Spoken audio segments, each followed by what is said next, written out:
Welcome back to the channel. So in today's video we're going to be installing these brand new, and they are OEM from Tesla.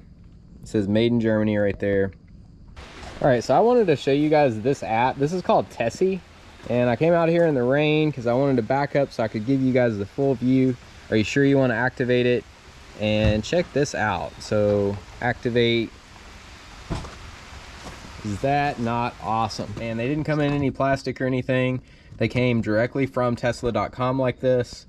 So if you order them from Tesla, this is I guess what you should expect to get. They're very heavy and thick. They're not just like a normal piece of paper type filter. It does feel like they have some carbon, which you can kind of see from the in-between woven. It's a little bit darker on that side too, and they do have an arrow. I have seen some videos getting some aftermarket filters. I would try to stay away from them on Amazon. I watched a couple of videos. People ordered like 3 different sets from Amazon and they didn't fit. They were the wrong size. That can potentially be a huge issue if they're too small. You're letting dirt and debris around your cabin filter, so you're going to have dirt and debris all through your HVAC vents and it's going to be blown in your face.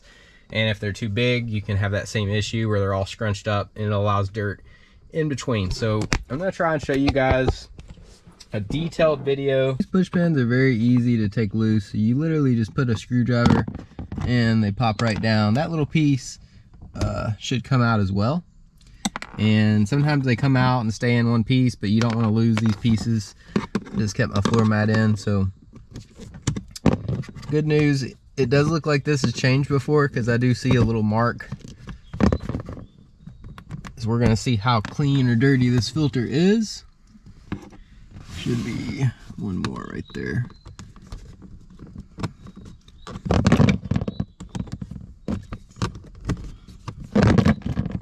And you can tell these has been changed before based on the amount of marks that are pried. It looks like somebody used the incorrect tool or something and made those marks.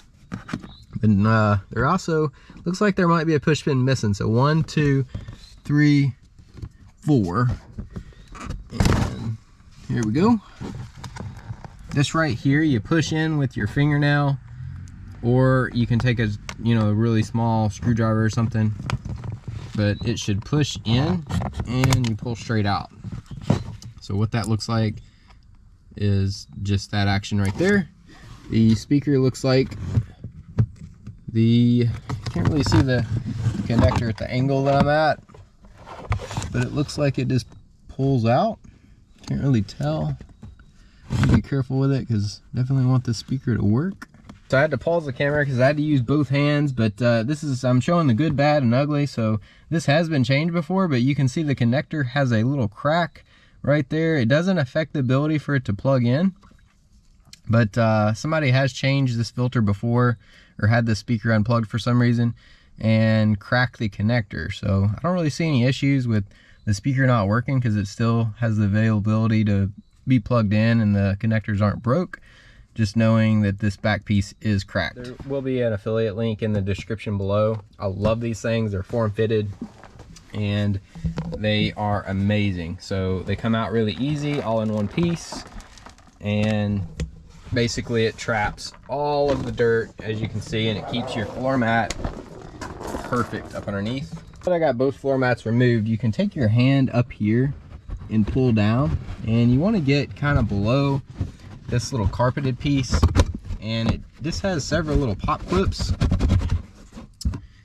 and you just want to kind of work it around.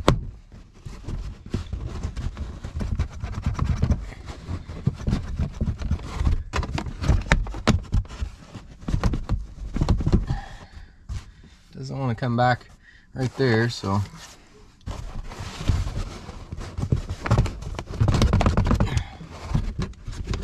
being stubborn. There we go. There we go. And what you want to be sure is all these little clips right here, they like to stay in, so you need to get these out, these little clips, and you got to clip them back onto the carpet. This piece is pretty big. You can see one of them fell off right there and a couple of them stayed on. So you just want to clip these little clips back on. You can see this piece has been off before, so that might be why some of these little clips didn't want to stay on. You just want to check all these little squares right here, or rectangles, and get the little clips out. And the air filter is right behind these wires right here. So that's usually not a good sign. Somebody didn't put the bolt back in. Looks like it's a Torx. So that was loose, and this was not secured. Looks like it does have some type of aftermarket filter. And they're pretty jammed in there.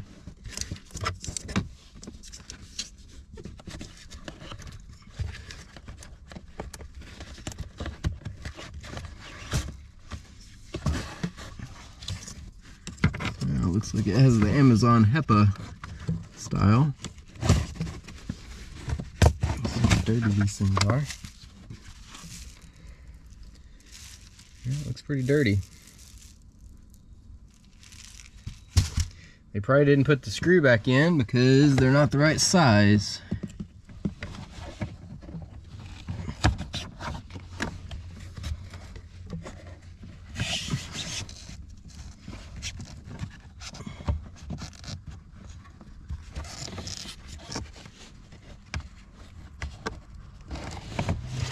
This bottom one's much more dirty, it appears.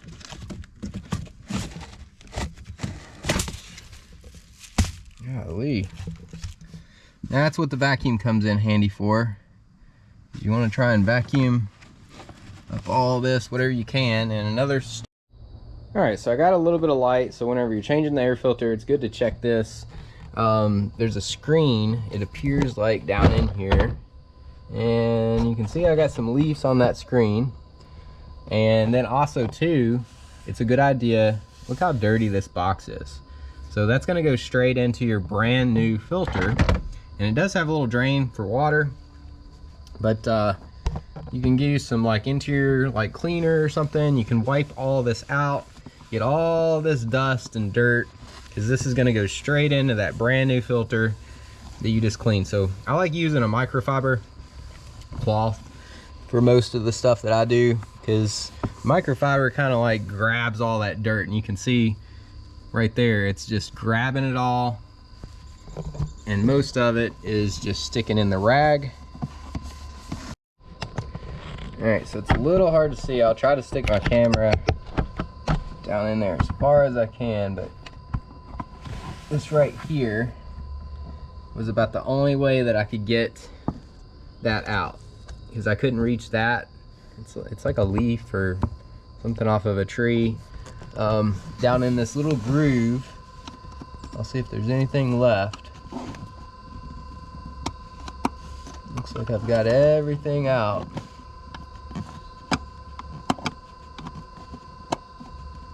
One little piece right there. So we'll try to pick up all these little pieces. I'll give it one last wipe down. But yeah. So this little right angle pick right here was the only way. And that, if you got a really clogged up area down here, I mean, you might have to use something like this or bend a safety pin or something to hook it out. But yeah, I got that pretty clean. Give it one last wipe down and snap this back together. Snaps in. There's 1, 2, 3, 4 push pins. The rest of these holes right here is for this other piece, but this is a good thing to check. When you got this piece off, just check your battery, the date on it. So mine is, looks like July 5th, 2021 is the date. So it's relatively new battery. And generally these batteries, it's a rule of thumb, they usually last about 3 years. I've seen people, you know, on the Teslas, they don't get a full, you know, 3 years out of it, because this is a smaller battery and a lot of stuff gets ran on this battery. All the electronics and computers gets ran on this battery every time you wake your car up. So you might only get a year out of this battery or 2 years, but if you take good care of it and you don't live in, you know, really hot environment, that heat kills batteries. Just basically the damage done by the heat shows up in the wintertime or colder climates, because that's whenever the battery doesn't have as much capacity in the cold climate. But the cold actually doesn't kill the batteries, it's the heat. So you just go around, snap this, a couple of those middle ones, snap it all the way around, make sure it's all nice and flush around here, and that should be good to go. All right, so I just wanted to show you guys like all these like little bugs, or you know, all this leaves and stuff. So this was the bottom filter and that was the top filter. So as you're pulling these out, a lot of this stuff right here is just dropping in to the bottom of the box. Now some of it, you know, it's all stuck in the filter, but I watched it, I seen some of this debris drop into the box. And I just wanted to point out these things too. I'm gonna be doing a video on the little jack pads. These are like the full size ones. Like if you're gonna take it to an auto repair shop, I would advise getting the aluminum ones. I'll do a full video on these. I ordered some of the rubber ones, stuck it in my car. Even after letting them sit outside for a whole week, they stunk my whole car up. And you couldn't hardly breathe. It was just such toxic rubber, very chemical smelling. These right here, no smell at all. Very small, as you can see. And I'll have links in the description. You can see one of these is about double the size of these, but these are good for travel right here. You guys have shop backs and, you know, big attachments like this. Something like this is not gonna fit down into the area right here where that bottom filter drops down. I mean, this drops down a good 4 inches where the filter sets below the floor where you can't even see. So what I have here is I ran a NEMA 1450 plug and had some leftover conduit, and here's my vacuum attachment. This is the smallest one I got, and as you can see, it fits just barely in, just about an inch in there, and then it stops. So if you want to get all the dirt and debris from, like the filters that I pulled out of here was not Tesla filters, there were some Amazon filters. Looked like they didn't even fit because whoever installed them didn't even put the screw back in the box. So the lid did not even fit. That's pretty shoddy work, and would not recommend leaving this loose because that's air leaks, and basically you're getting dirt and debris all in your blower motor and the length of time, however that long that's in there. So right here I can get to the bottom of the box. Just basically it fits in the into the vacuum almost perfect right here. I'll just have to put my hand and hold it, and I'll vacuum that right there. I doubt I'll be able to get that on camera, but I'll just snake that in. Looks like it fits in there perfect right there. You go all the way to the back right there, and this is 3/4 conduit. So if you want to do this job and you just want to buy some conduit to stick on the end of your vacuum cleaner, I'd highly advise it. It's a couple bucks, pretty cheap, and you can get all the dirt out the back of the box. I haven't seen anybody do that, but it's just a step that I want to do. If you suffer from allergies or anything like that, and you don't want any of that dirt and dust blowing in your face, especially as soon as you change this filter, I always advise turning the AC on and not being directly in front of the vents, because anything you stir up in there, it's going to blow it straight out of the vent. It's got a lot of suction right there on the end. So now I can snake this piece right here, and you'll probably hear it start picking stuff up. I mean, I can hear it sucking all the, yeah. If this was a clear tube, I could be able to show you all the stuff it's sucking out of the bottom of the box. Now for the easy part. Well, this might be a little hard to get this bolt, or actually it's a Torx T20. I've got a wrench right here. I've also got an electric one, but I like doing stuff like that by hand. You can take it out by electric, but you don't want to strip it. So the first filter, they have little arrows on these Tesla filters this way, so the arrow goes back towards the driver, and the little flap goes out. So I can hear it.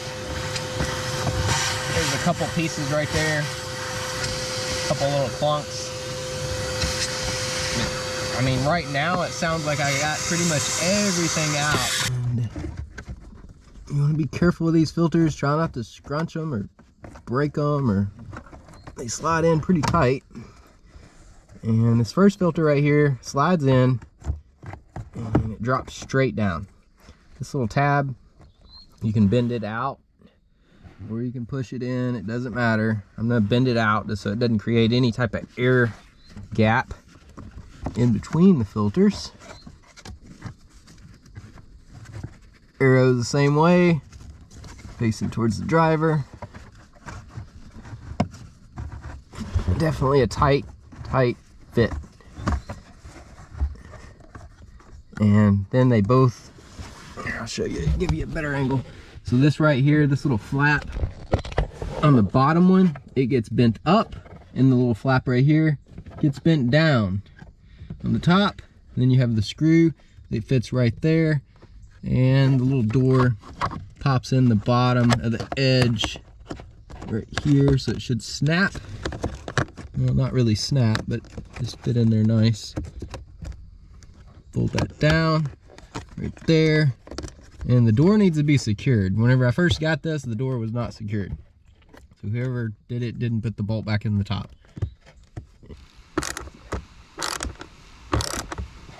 Hear that rain on the metal roof out there? All right, so snugged up, give a little tug. That door is secured, no air leaks. The door wasn't even on there. So you want to tuck these little orange wires back where they're supposed to be. All right, so you want to get them behind these little plastic hooks right here. And I think that's everything. All right. So you want to get it all nice where it's supposed to be and start pushing. So basically, you want to hear all of them pops, and that's it. Popped in perfect. All right, so next step is to pop that little panel. I've got 3 push pins. You're supposed to have 4. But, and be really careful with this plug, especially if yours is like mine. I'd say the speaker's pretty important for sound quality. Clipped in. Got the little light right there. Clipped in. And then this little channel right here fits on this little hook. So you want to make sure and hook that in.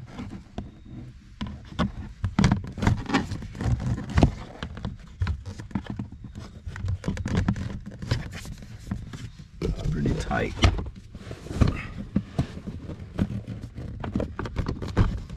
All right, there we go. So it slid back to the back. Looks like you have a couple little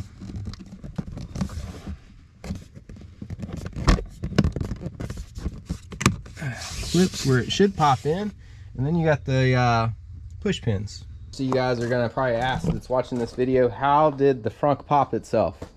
So that's these shocks right here. I'll put a link in the description, and they're pretty easy to install. You can probably install that and both of these shocks right here probably in less than 2 minutes.